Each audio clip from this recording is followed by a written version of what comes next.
반갑습니다. 하헌기입니다. 얼마 전에 뉴스가 하나 왔죠. 인구절벽에 부모 없이 컸어도 의무복무 검토한다. 이제 더 이상 안 되겠다. 고아도 군대 가야 된다. 이쯤 되니까 그 유명한 밈이 하나 생각나죠. 이건 너무한 거 아니냐고.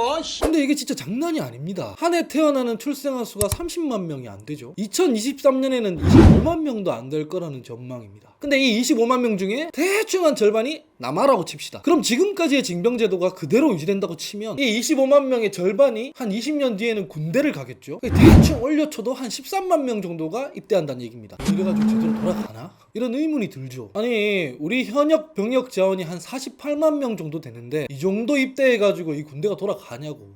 돌아갈 리가 없겠죠. 지난 9월 26일 헌법재판소에서 내린 판결을 보면 이런 구절이 있습니다. 장기적으로는 출산율의 변화에 따른 병력 자원 수급 등의 사정을 고려해 양성 징병제 도입 또는 모병제로의 전환에 관한 입법 논의가 사회적 합의 과정을 통해 진지하게 검토되어야 할 것으로 예상된다. 그러니까 이게 무슨 소리겠습니까? 지금 사람이 안 태어나기 때문에 병력 자원 자체가 없다. 이 상황에서는 계속 남자들만 군대 보내다가는 진짜 된다 이런 이야기죠. 근데 이게 20년 뒤의 이야기가 전혀 아닙니다. 아니 지금도 사람이 없어서 고아를 군대에 보내야 한대잖아. 우리나라 출생률 추이를 보면 1959년에서 1971년에는 그래도 매해 100만 명 이상의 신생아가 태어났습니다. 중간에 한 1965년에는 살짝 미달되긴 하는데 그래도 100만 명 선 맞춰서 뽑았어. 1982년도까지도 80만 명 선에서는 계속 맞춰서 뽑았다고. 그런데 2001년, 2003년 들어와서는 몇 명씩 태어났나요? 50만 명 안팎이었습니다. 50만 명. 그리고 이 친구들이 이제 군대에 가죠. 2001년, 2003년으로부터 20년 지났으니까 여기서도 보면 남녀 합쳐서 50만 명 정도가 태어났던 거니까 어림잡아 대충 이 중 절반이 군대에 갈 거 아닙니까? 그러면 25만 명이잖아요. 우리나라 병력 48만 명인데 여기서 뭐 누구 빼주고 이렇게 할 수 있나요? 안 돼. 다 가야 해. 어디가 아프건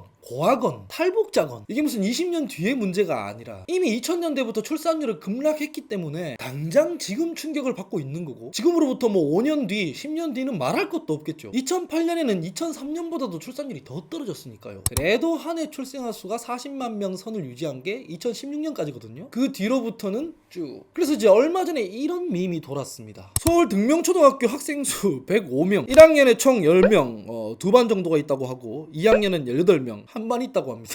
서울 개화초등학교 와 여긴 더 심합니다. 총 89명 1학년 16명. 이게 이 학교들이 이상한 게 아니라 당연한 거죠. 지금 초등학교 1학년이면 8살이잖아요 8년 전에 태어난 애들이란 건데 2017년부터 이미 40만 명 선이 깨졌으니까 초등학생 수가 이런 건 당연한 거고 지방으로 가면 아마 더 심각할 겁니다. 이게 현실이란 겁니다. 이미 학교 타격받고 있고 산업 타격받고 있어요. 40만 명 태어나던 시절의 인구가 초등학교에 들어가는 지금도 한 반에 10명 뭐 이런데 25만 명 태어나는 지금으로부터 8년 뒤에는 어떻게 되겠습니까? 그래 뭐 학교에 학생이 조금 있는 건 그렇다 치자. 물론 이것도 뭐 사회적으로는 되게 심각하고 힘든 일인데 그렇다고 초등학교에 한 반에 10명씩 있다고 당장 국가 안보가 파괴되고 그런 건 아니잖아. 근데 군대에 사람이 없으면 어떻게 돼? 한 분대에 분대장 하나만 있을 수는 없는 거잖아. 분대, 소대, 중대, 대대, 사단, 군단 엄연히 군대에는 편제가 있는데 사람이 없다고 한 중대에 한두 명만 박아두고 나중에 뭐 유사시가 오면 일당백하자 다 여포가 되자 이럴 수는 없는 거라고. 그냥 파탄인 겁니다. 그렇기 때문에 지금 징병체계에서는 국방부가 이미 부족한 현역 자원을 충당하기 위해 예전 같았으면 면제나 공익이 됐을 이들도 현역으로 징병을 하고 있는 거죠. 이게 근데 임시 방편식으로 땜빵하는 건데 언제까지 이렇게 할 수 있겠어요. 그래서 아까 헌재 판결에도 그렇게 적혀 있었던 거죠. 정치가 빨리 대책을 세워라. 박박 긁어서 일단 모아보자 이런 건 이제 근본적인 대책이 아니죠. 그래서 일각에서는 결과적으로 군대를 모병제로 전환하자 이런 주장도 합니다. 아까 왜 헌재 판결에도 그렇게 적혀 있었죠. 그런데 이 자료를 보시면 군 간부 지원자는 2016년 총 10만 9천 명에서 2020년 8만 명으로 오히려 약 26%가 줄었습니다. 사관학교와 ROTC 지원자가 줄고 사관학교에서 이탈하는 이들이 늘어나고 있고 장교나 부사관이 되더라도 장기복무 신청자가 줄어드는 등 모든 영역에서 직업군인 충원이 어려워지고 있습니다. 심지어는 이제 군무원 충원도 어려움을 겪을 정도인데요. 그러니까 이제 징병 안 되면 모병하자 이런 이야기를 하기도 어려운 게 직업군인 수급도 문제가 생기고 있다는 겁니다. 모병제로의 전환은커녕 현재의 군 간부 인원 규모를 유지하기 위해서라도 우선은 처우 개선부터 논의해야 하는 상황인 거죠. 오랫동안 한국군은 60만 대군이라는 관용구로 불렸습니다. 있습니다. 최근에는 현역 자원 감소로 50만의 규모를 간신히 유지하려고 노력하고 있었는데 지금은 그마저도 깨져버렸죠. 근데 여기서 모병제를 한다? 모병에서 몇 명이나 모을 수 있을까요? 미국 같은 나라는 인구가 3억 4천만 명이죠. 상비군 규모는 140만 명입니다. 그럼 여기서 좀 단순 계산을 좀 해보자고요. 우리나라 인구는 미국 인구보다 7분의 1 아닙니까? 여기서 우리도 미국식 모병을 했을 때 미군 수준의 직업군인 처우를 보장해준다고 쳤을 때 140만 명의 7분의 1 정도가 모인다고 가정하면 한 20만 명 정도 모을 수 있겠네요. 아니 그러니까 인구 비례로 단순 계산하면요. 그러면 이제 대만 같은 나라는 어떨까요? 대만은 원래 우리나라처럼 징병제였죠. 그러다가 사실상 모병제로 전환을 했는데 대만 인구가 2,300만 명이거든요. 지금 병력 18만 명 유지하는 것도 엄청 어려움을 겪고 있습니다. 이것도 아까 미국한테 했던 것처럼 인구 비례로 단순 계산을 해보면 우리 인구가 대만의 2배니까 뭐 병력도 곱하기 2 해서 우리가 대만 같은 병력 제도를 차용했을 때 한 36만 명 모병하는데도 꽤나 허덕일 수 있다. 이렇게 유추해볼 수도 있는 거죠. 사실 대만도 대만 해협의 긴장이 고조되는 상황 속에서 다시 징병제를 부활시켜야 한다는 논의가 부상하고 있기도 해요. 그래서 우리나라 상황에서 국군 병력 20만 명으로 우리 국방 유지할 수 있습니까? 36만 병력으로 우리 안보 괜찮을까요? 미국이나 대만도 하는데 뭐 이렇게 얘기하기에는 한국이 그 나라들이랑 상황이 좀 다릅니다. 뭐냐면 우리 왜 게임할 때 맵발이라는 개념이 있잖아요. 흔히 미국은 신이 내린 맵이라고 합니다. 천혜의 자연 환경을 가졌기 때문에 대규모 본토 침공 이런 걱정을 거의 할 필요가 없어요. 방대한 규모의 육군보다 다른 병력 편제를 모색할 수 있단 말이죠. 대만 같은 나라도 대만 해협 긴장이 고조되긴 하지만 그래도 이제 상륙 작전을 저지할 수 있을 정도의 병력이 필요할 뿐인데 대한민국은 어떻습니까? 맵의 특수성이 있기 때문에 분단 국가로서 휴전선의 보병 병력을 배치해야 됩니다. 어느 정도 이상 규모의 육군이 필요합니다. 막상 북한이랑 붙기 시작하면 땅에서 보병전을 해야 되잖아요. 이 좁은 땅에서 미사일 주고받으면 다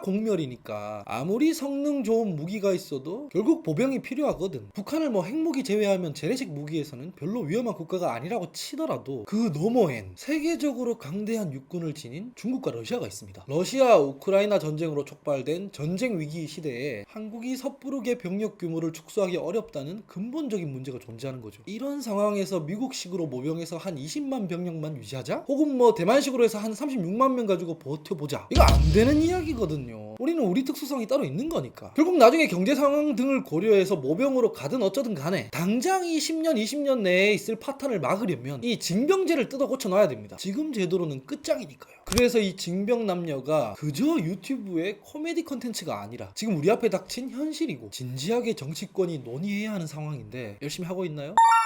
여론조사를 보면 아직까지 한국인들은 여성 징병에 대해서는 부정적입니다. 이게 정치권도 섣불리 움직이지 않는 이유겠죠. 왜 요즘 정치권 나라가 망하든 말든 여론이 나쁘면 그걸 설득하려 하기보다는 그냥 거기 편승하고 맞춰서 지지율 관리나 하려고 들잖아. 심지어 그것도 안 하죠. 전체적으로는 반대 의견이 54.9%, 찬성 의견은 36.3%인데 세부적으로 뜯어보면 반대 의견의 남성이 56.3%, 여성이 53.4%로 남녀 격차는 크진 않습니다. 이게 남성은 30%가 반대 하는데 여성은 뭐 50% 60%가 반대하면 젠더 갈등이 되어버리고 말 텐데 다행히도 이 정도면 성별 격차는 크지 않고 심지어 이제 여성 징병에 여성들의 반대가 더 적습니다. 이 지점 한번 주목할 필요가 있을 것 같고요. 연령별로도 한번 보시죠. 놀랍게도 여성 징병에 대해 가장 큰 거부감을 가진 세대는 40대 50대 중년 청년 세대에서는 부정적인 시선이 상대적으로 낮은 편이었습니다. 그러니까 해석해보자면 중년 남성들이 자기들 군대에 있을 때 기억에 비추어 여성 징병에 반대를 하는데 오히려 당사자들인 젊은 여성들이나 남성들이 중년 남성보다도 더 부정적이지가 않았다. 이거 이제 시대가 변했다는 걸 당연히 젊은 층이 더 잘 아는 거라고도 볼 수 있겠죠. 그러니까 지레 닫아둘 필요 없고 서로 대화를 좀 해봐야 되는 건데 실제로 과거의 페미니즘 진영에서도 여성 징병, 보편적 군복무를 고민한 바가 있습니다. 이스라엘 모델보다는 노르웨이나 이런 북유럽 국가의 모델들을 참조해서 한국 사회에서 양성이 동등한 의무를 짊어지되 동등한 권리를 보장받는 방책을 강구하고 여성 징병을 통해 군대를 좀 더 합리적인 조직으로 만들어내는 것까지 고민했던 거죠. 물론 여성들을 준비 없이 당장 입대시킬 수 있는 것은 아닙니다. 여성 사병의 존재를 아예 고려하지 않는 이 시설의 문제도 있지만 그럼에도 시설은 만들면 되는 반면 군내 부조리에 대처하는 제도 개혁이 더 큰 문제입니다. 대략 뭐 뷰티풀 러드의 징병 남녀 보시면 실제로 지금 상황에서 남녀가 군대 가면 실제로 저럴 것 같잖아. 군필자가 보기에 뭔가 실감이 나요. 지금 당장 상황만 보더라도 말이죠. 남녀 징병은커녕 직업군인의 여성이 포함되기 시작한 것만으로도 공군 이해람 중사 자살 사건처럼 군내 성추행 가해자가 제대로 처벌받지 않아서 생긴 비극적인 전형적인 사건들이 있습니다. 이 여성징병에 대한 논의를 위해서라도 평시 군사법원 폐지와 군 옴부즈맨 제도의 실행 이런 것들이 이제 선행 조건이 되어야 하는 게 아닐까 싶고요. 왜냐면 성추행하고 앉았는데 여성들 보고 그런 군대에 가라고 할 수는 없는 거잖아요. 심지어 뭐 그걸 꼭 여성만 당합니까? 당장 얼마 전에 벌어졌던 해병대 최상병 사망 사건과 그 억울함 풀어주려고 진상규명하려고 했던 수사단장인 해병대 박정훈 대령이 겪은 고난의 문제만 보더라도 현재 우리 군에 있어서 이러한 제도 개선은 필수잖아요. 병력자원 문제 해결책으로 여성징병 문제를 논의 테이블에 올리면서 또 동시에 더 합리적인 징병제를 향한 제도 개혁을 추진하지 않으면 안 됩니다. 일단 장병들에게 보상을 제대로 해줘야겠고요. 뭐 가령 단순 계산해서 지금 당장 병사들 월급을 최저임금 수준으로 올려버리면 그 위로 뭐 부사관,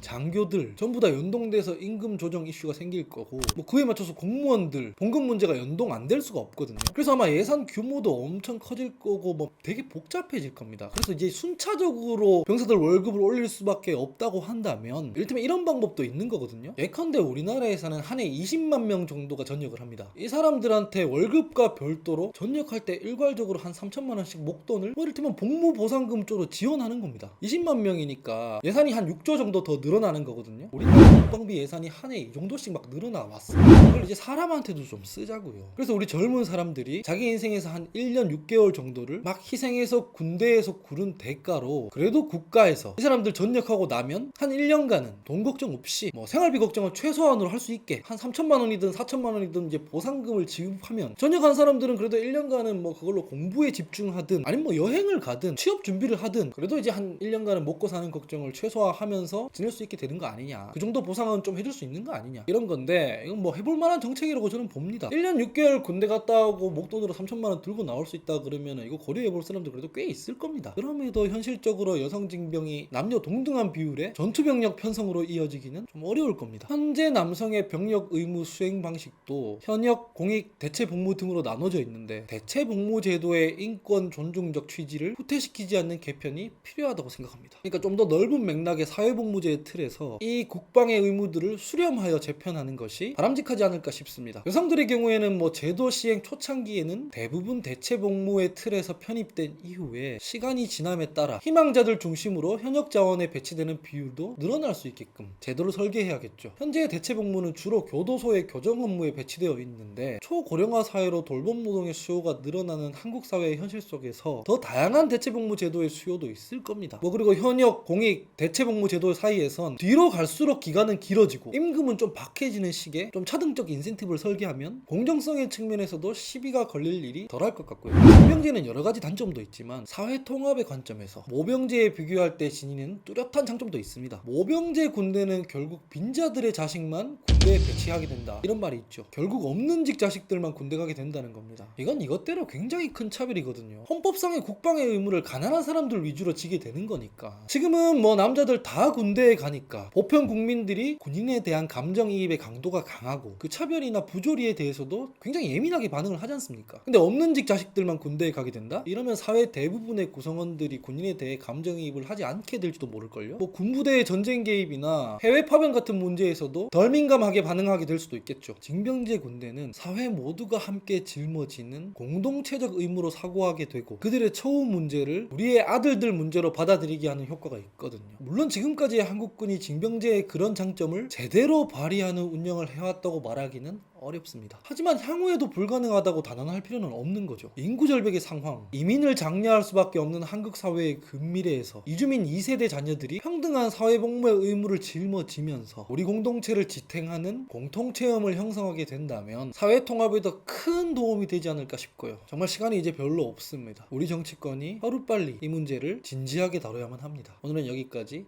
다음 영상에서 뵙겠습니다.